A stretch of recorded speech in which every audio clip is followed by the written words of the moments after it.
हाय सगळ्यांना, good morning. आज आहे किती तारीख आहे आज? किती का असणार नाही ध्यानात माझ्या, एवढं ध्यानात राहत नाही. कसं आहे माहितीये का, डोकं झालंय लय आऊट. डोक्यात काय थोडं विचार नाहीत भावा बहिणींनो. एवढं विचार आहे, एवढं विचार आहे तर मी सांगू पण शकत नाही. आता 2 दिवस झालं वारं कावदान एवढं सुटायला लागलंय की मला मदत केलेली आहे, माझ्या भावा बहिणींनी केलेली आहे. मी काय अजून खाल्लं नाहीत किंवा खर्च केला नाही किंवा काहीच नाही. मी असे ठेवलेले आहेत. आणि तिथं जे शेड मारायचं होतं ते कॅन्सल झालंय का, तर तिथं जे मी मारायला लागले होते शेड, तिथं म्हणजे मला रोखण्यात आलं की इथं म्हणजे आता तुम्ही समजून घ्या. मागचा हेडव तर मी बनवलेलाच आहे. आता अजून बनवायचं म्हटलं तर समोरच्या व्यक्तींना राग येतील, बरोबर आहे का नाही. म्हणून मी काय कुणाचं नाव पण घेणार नाही आणि कुणाला बोलणार पण नाही. बघू जसं असेल तसं दिवस आपलं काढायचं. आणि दीक्षाला आता हॉस्टेलमध्ये टाकायचं ठरवले. आता म्हणजे तिथं लेडीजच आहे, तिकडेच तिला टाकायची. म्हणजे परत दीक्षा दिसणार नाही हेडवमध्ये, का माहिती आहे का. मग तिला टाकायचं आहे हॉस्टेलला. आणि इथं नाही शाळाची बरोबर, म्हणजे लांब जावं लागतंय. आता घ्या तुम्ही समजून, लय लांब जावं लागतंय. आता परीक्षा तर झाली, तिचं रिजल्ट येईन. आता कधी येतोय माहीत नाही. कोणचा आहे पुढचा महिना, कोणचा आहे? मे मध्ये 1 तारखेला रिजल्ट कळण बहुतेक तिचा. तर मला एक बोलायचं होतं की माझ्या भावाच्या पोरीचं नाव ठेवायचं पण होतं. आणि म्हणजे माझ्या मावस भावाच्या पोरीचं नाव ठेवायचं पण होतं. त्याच्या पोराचा 15 तारखेला बड्डे पण होता. नाव पण म्हणजे दोन्ही एकत्रच केलं. तर मी डबलच हेड पडला का, तर माझ्या डोक्यात ना एवढं विचार आहे की मला काहीच समजा नाही की मी हेडव टाकलाय का नाही. म्हणजे भरपूर हेडव टाकलं, परत मी 30 टाकला परत. पण जाऊ द्या, माझ्या भावा बहिणींना आवडतं तरी पण लाईक करतात माझ्यासाठी आणि मीसाठी. आणि राहिला प्रश्न, जे मी बड्डेला गेलते का नाही, म्हणजे नाव ठेवायला बड्डेला गेलते ना, त्यावेळेस दीक्षाचा बाप तिथं आला, पिऊन आला. मी काय बोलले नाही, चालले नाही. म्हणजे जाताना पण त्याने दीक्षा बाळा केलं फक्त. का जे माणूस आपल्याला बघत नाही, म्हणजे मी चालून लेकरं त्याला दाखवायला नेतीय. बघ तुझी लेकरं एवढी मोठी झाली. आता त्याच्यासाठी तिथं राहतोय म्हणून मी, माझी पाहुणी तिथं आहेत, माझी मावशी आहे, बहिणी आहेत, भाव आहेत, सगळे फॅमिली आहे तिथं.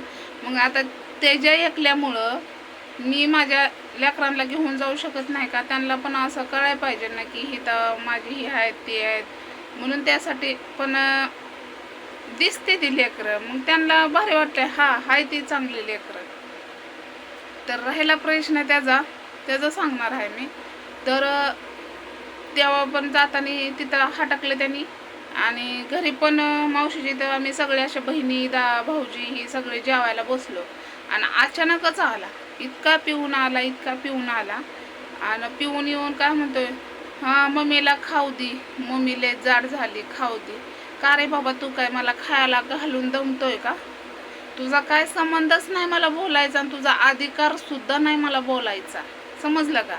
अधिकार होता जेव्हा मी तुझ्यापाशी होते ना, तेव्हा तुझा अधिकार माझ्यावर होता. आता तुझा अधिकार नाही माझ्यावर, समजलं का. तुझ्या माहितीसाठी सांगतो. आणि मला काय सांगतो, फोन करतो. मी संध्याकाळी फोन करतो, सकाळ फोन करतो. का तुझ्या फोनची वाट कोण बघत बसले? खोटं तर कशाला बोलतो रे. फोन करतो. अरे माझा नंबर तरी आहे का तुझ्याकडे लागलाय सांगायला. आणि दीक्षा बाळा, त्याला त्याची स्वतःची पोरगी सुद्धा ओळखू ये ना भावा बहिणीला. विचार करा, इतका पेलेला माणूस. मग स्वतःचं लेकरू त्याला कळना, दिसना, आणि नुसतंच म्हणतोय दीक्षा बाळा. तेवढं तरी बरं लक्षात राहिलं नाव तुझ्या.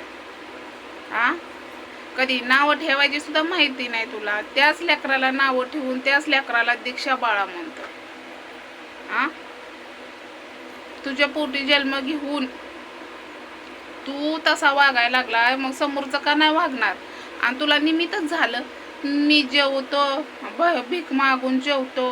अरे जेवलं, तुझी लायकीच आहे ती. आणि मी तुला बोलणार, कारण तू माझं आयुष्य बरबाद केलं म्हणून मी तुला बोलणार. समजलं का? आणि तू म्हणतात ना बाप असावाच लागतो, पण बापाचं कर्तव्य तसं पार पाडलं ना तर बाप असतो. कळलं का? आणि माझ्या लेकरांसाठी मीच बाप आहे आणि मीच आई आहे. कळलं का? आणि सांगतोय लय चांगली दिसती नासन तसन. तुझा अजून काय खोड गेलीच नाही बहुतेक. हा, तू मापात राहा, उग माझं काय डोकं खवळू नको, नाही तर मी भर चौकात सुद्धा तुला सोडणार नाही. उगाच जाऊ दे म्हणतंय माणूस, जाऊ दे म्हणतंय, तर तू माझ्या डोक्यावरच बसायला लागलाय.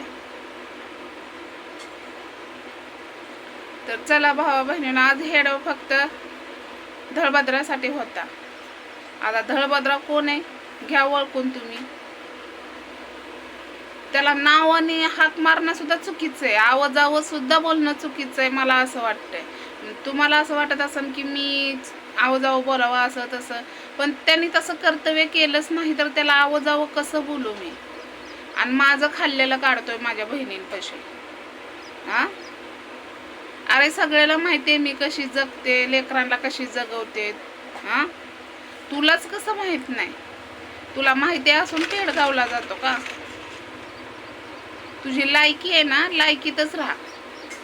माझी लायकी काढायला जाशील तर गाळात पडशील. समजलं का? तर बाय. हेडवले मोठा व्हायला लागला भावा बहिणींनो. नक्कीच माझं काही चुकत असेल आणि तुम्ही मला आता म्हणचाल, कमेंट करून सांगचाल की भावा ताई तू ती हेडव बनवायचा. भावा बहिणीनं हेडव बनवायच्या लायकीचं नाही तो, आणि मला बनवायचा पण होता, पण अशा टायमाला येतो की अंधारात येतोय ती. आणि मग अंधारात आता हेडव कसा बनवायचा? उजेड्यात असल्यावर उजेड्यात सामना कर माझा, मग तुझा हेडव काढते बघ मी. तर बाय सगळ्यांना.